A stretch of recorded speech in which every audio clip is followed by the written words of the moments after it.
Now to America's dramatic call to arms amid expectations President-elect Barack Obama will reform the country's controversial gun laws. Brady Halls reports from the state of Texas on the gun revolt that has frightening implications. Hi, I'm Chuck Norris, a black belt patriot. If some thug breaks into my home, I'd prefer he look down the barrel of my gun. How much is that? I've got a 9mm, a Smith & Wesson 9mm, but I want to upgrade to something bigger. Action man Chuck Norris is leading the charge. And I approve this message. Just let them try and outlaw those guns. People are scared to death. It's another busy day in this Texan gun store. But it's handguns, it's ammunition, assault rifles. And folk here have one person in their sight. Obama. The fear of the laws are changing, not Obama. The fear of the laws will change. They're double parked out front of the cheaper-than-dirt gun store in Dallas. We've come in here to get the AK-47s. Inside, they're too deep at the counter. It's this busy all day long every day. It's crazy. It's been this way since Election Day. Yeah, I want enough lead to physically knock somebody down. 9mm won't physically knock somebody down. Young and old, rich and poor, they're all in here. You can take our mother before you can take our guns. Alan has brought his son Jacob for the family's latest purchase. We don't like, somebody being able to tell us what we can have or what we can't have, and for the legitimate citizens, because, we're going to be responsible, gun owners.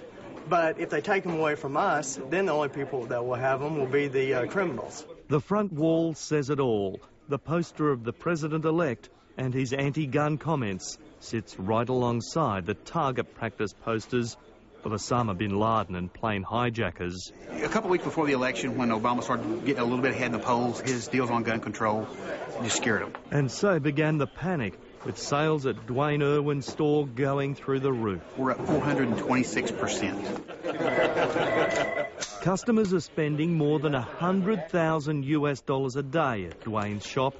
No recession here. This is one industry thriving. Tighter laws has prompted Troy to get something more at home on the battlefield of Iraq, not the streets of Dallas. This probably is on the hit list, but no, we've been looking at them for 2 or 3 years. So. People are afraid of some civil unrest. A lot of guys are saying, hey, I need to buy the extra ammunition, an extra gun, just in case something happens. Yeah, you want to protect them. So Gary wants his wife Sharon to have her own gun. I don't want my daughter being a statistic on the news one night. They also picked up one of the 45 different brands of pepper spray on sale here.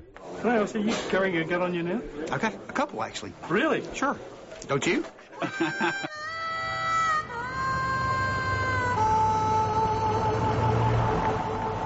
Historically, Texas is the most conservative of the states. It's home to gun-loving President George Bush and where the gun took the life of another president.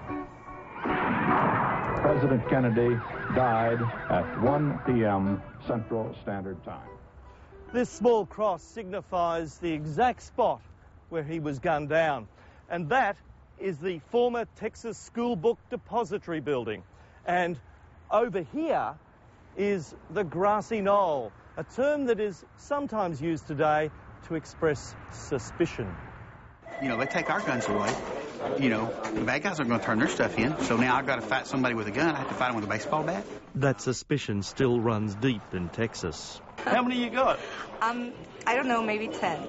Laura's a suburban mum packing 10 guns and living in fear of Inauguration Day. We would rather be, safe and have what we need for protection, it's just for home protection, than not, so we're trying to get it done before January. Have you ever had to use your gun for protection? Thank goodness, no. Never. Remarkably, I didn't find one person here who'd used their gun for protection, even at my next stop.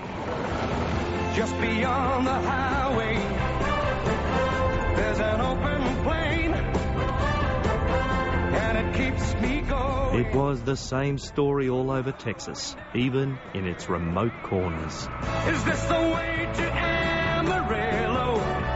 Every night I've been hugging my pillow. You'd be forgiven for thinking everyone calls their gun Marie in Amarillo. That sweet Marie who waits for me. The Texans, they like, we like our guns. So. At Panhandle Gunslingers, owner Charlie Stokes can't keep up with demand. Handguns, semi-auto, AR-15s, SKSs, AK-47s. And the same fears hold fast here. It's what the president will probably want to get rid of. You got one of those? I've got 4. I think they're afraid that they're not going to be able to purchase what they want. I didn't vote for him. I'll tell you, I didn't. Out back, she's got a firing range where the cuddly grandma takes on the role of Annie Oakley. You can't take a gun away from a Texan? No, probably not. Not this one, anyway.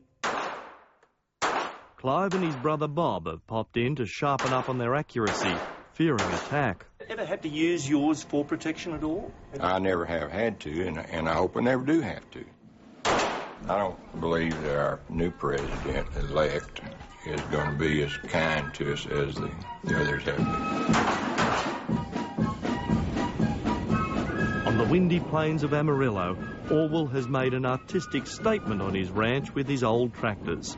And he's a staunch supporter of the Second Amendment, the right to bear arms. I've got my guns. I think everybody's probably entitled to a gun. Each day in America, more than 80 people die from guns. Show me your goddamn hands! Ever. Another 200 are wounded. And compared to other countries, American kids are 16 times more likely to be murdered with a gun. Barack Obama opposes my right to own a handgun for self-defense. The NRA spent $10 million in advertising against Barack Obama during the election campaign. Defend freedom. Defeat Obama. Tell that to Derek Odell. They don't know the emotional damage that it does. The 21-year-old Virginia Tech student who was shot by a crazed gunman and left for dead last year. He came into our room and he started firing into our class. He shot a professor, he shot my classmates, and then he turned the gun on me and shot me too. He was a 23-year-old South Korean here in the U.S. Every day he relives the mental and physical torture because laws have allowed too many guns in too many hands. This is something that certainly needs to be changed in order to save the lives of many people in this country. Guys like us have an easier time consuming. But a wave of panic buying is hitting America. People are just terrified. Terrified their guns will be taken away from them and terrified of the next massacre. Because if this did happen again, it would be something that would just be almost unbearable for me because, in a way, it would be like we didn't learn from this tragedy. We didn't learn from our mistakes. We're all God-fearing Christian men, but we do like our guns. Don't stand between a Texan and his gun, and be prepared to hear more on that story in coming months. The new US administration will, for the first time in decades, have control of the Senate, where tighter gun laws will have a clear passage to be enacted.